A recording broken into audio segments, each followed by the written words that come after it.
Hello friends, आज हम अपने इस सेशन में डिस्कस करेंगे हिस्ट्री ऑफ बिलासपुर का पार्ट 1, जिसमें हम जो इम्पोर्टेंट राजा है बिलासपुर की हिस्ट्री में उसके बारे में डिस्कस करेंगे।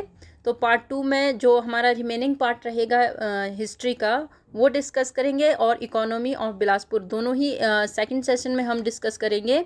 इससे पहले हम दो इसके सेशन बना चुके हैं बिलासपुर के, जिसमें जियोग्राफिकल लोकेशन उसकी डिफ़ाइन की गई है, और सेकंड सेशन में जो है रिवर सिस्टम ऑफ बिलासपुर, जो कि एग्ज़ाम पॉइंट ऑफ व्यू से काफ़ी इम्पॉर्टेंट है, उसके बारे में बताया गया है। तो दोनों ही सेशन आप हमारी प्लेलिस्ट में जाकर देख सकते हैं स्टडी नॉइसेस पर।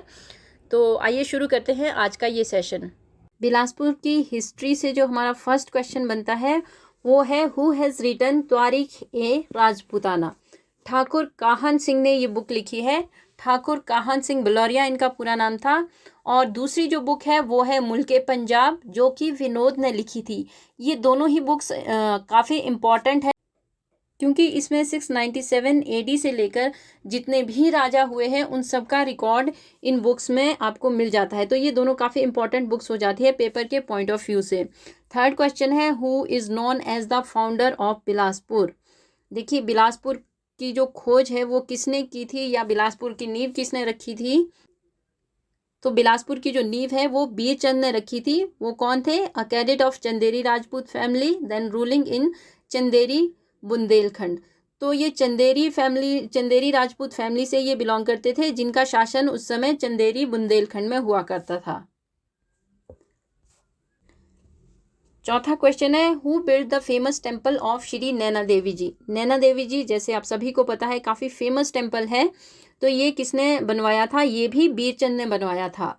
Who built the fort of Kot Kahlur. Kot Kahlur का किला किसने बनवाया था? काफ़ी फेमस ये फोर्ट है। इसको लेकर कोई क्लैरिटी फिलहाल नहीं है। दो बातें बताई जाती है, दो सोर्सेज, जो अलग अलग सोर्सेज है वो कहते हैं कि काहलचंद ने बनवाया था, लेकिन मैक्सिमम जो है वो राजा बीरचंद को ही इसका निर्माता मानते हैं। तो आपने भी पेपर में ये ध्यान रखना है, अगर काहलचंद आपके पास ऑप्शन आता है तो आप काहलचंद पे ओके करिएगा, अगर बीरचंद आता है तो बीरचंद पे ओके करिएगा। ये दोनों ऑप्शन एक साथ आए ऐसा बिल्कुल भी नहीं हो सकता है। क्लियर? क्वेश्चन नंबर 6 है, who founded the ruling dynasty of Hindur which later came to be known as Nalagarh. आज प्रेजेंट में हम जिसको नालागढ़ के नाम से जानते हैं, जो डिस्ट्रिक्ट सोलन का पार्ट है, वो पहले किस नाम से जाना जाता था? हिंदूर का। और इसके फाउंडर कौन थे? अजीत चंद। क्वेश्चन नंबर 7 है, which raja of Bilaspur was forced by people to leave the state and took asylum in Kullu. देखिए, ये राजा थे मेघचंद। ये कैसे राजा थे? ये काफ़ी अनपॉपुलर थे लोगों के बीच में, लोगों को इनके शासन करने का ढंग बिल्कुल भी पसंद नहीं था, इसलिए लोगों ने इनके खिलाफ विद्रोह कर दिया था, और ये भाग कर चले गए थे। कहाँ पर? कुल्लू में। तो ये फैक्ट आपने याद रखना है कि राजा सांगर चंद थे, उनके ये बड़े बेटे थे राजा मेघचंद, जो कि बाद में भागकर कुल्लू चले गए थे, और वहाँ जाकर इन्होंने शरण ले ली थी, क्योंकि लोगों ने उन्हें बिलासपुर से भगा दिया था। Which Raja of Hindur was killed by his younger brother? A rare case in Hindu history when a brother was killed for throne. संपूर्ण चंद was killed by his younger brother रतन चंद। तो ये फैक्ट आपने याद रखना है कि संपूर्ण चंद को उसी के छोटे भाई ने, रतन चंद ने, राजगद्दी के लिए मरवा दिया था। क्योंकि ये हिंदूर की हिस्ट्री में काफ़ी रेयर मामला था, इसलिए ये क्वेश्चन काफ़ी इम्पॉर्टेंट हो जाता है।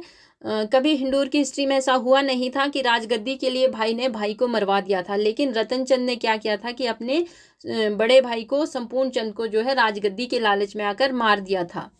क्वेश्चन नंबर 9 है, which raja of Bilaspur was the contemporary of Mughal emperor Akbar. Akbar के समकालीन राजा कौन से थे जो बिलासपुर में थे? तो वो राजा ज्ञानचंद थे, या उन्हें आयाम चंद के नाम से भी जाना जाता है। ये फैक्ट भी आपने याद रखना है कि राजा ज्ञानचंद को और किस नाम से जाना जाता है? आयाम चंद के। और ये किसके कंटेम्प्रेरी थे? अकबर के। क्वेश्चन नंबर 10 है, which raja of Bilaspur embrace the Islam under the influence of viceroy of Sirhind.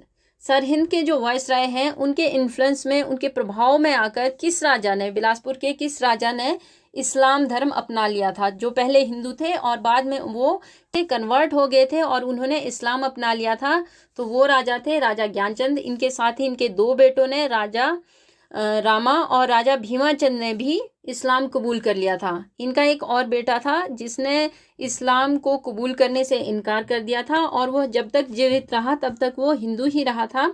वो कौन था? उसका नाम था बिगचंद। क्वेश्चन नंबर 12 है, where a tomb of Gyanchand has been build. देखिए, जैसे हमने आपको प्रीवियस क्वेश्चन में बताया कि उन्होंने इस्लाम कबूल कर लिया था, उसके बाद उनका एक टॉम्ब है जो कि आज भी है। वो कहाँ पर देखा जा सकता है? वो पंजाब कीरतपुर में बना हुआ है, तो कोई भी उसको अभी जाकर देख सकता है। फ्रेंड्स, ये था बिलासपुर हिस्ट्री का पार्ट 1। सेकंड सेशन हम जल्द आपके लिए लेकर आएंगे, जिसमें हमारी रिमेनिंग जो हिस्ट्री है बिलासपुर की उसके बारे में डिस्कस करेंगे और इकोनॉमी डिस्कस करेंगे। इस तरह से हमारा जो है बिलासपुर डिस्ट्रिक्ट वो पूरा हो जाएगा सेकंड सेशन में। उम्मीद है आपको ये सेशन पसंद आया होगा। तो नेक्स्ट सेशन देखने के लिए आप हमारे यूट्यूब चैनल स्टडी नॉइसेस को शेयर कीजिए, सब्सक्राइब कीजिए और लाइक कीजिए। Thank you.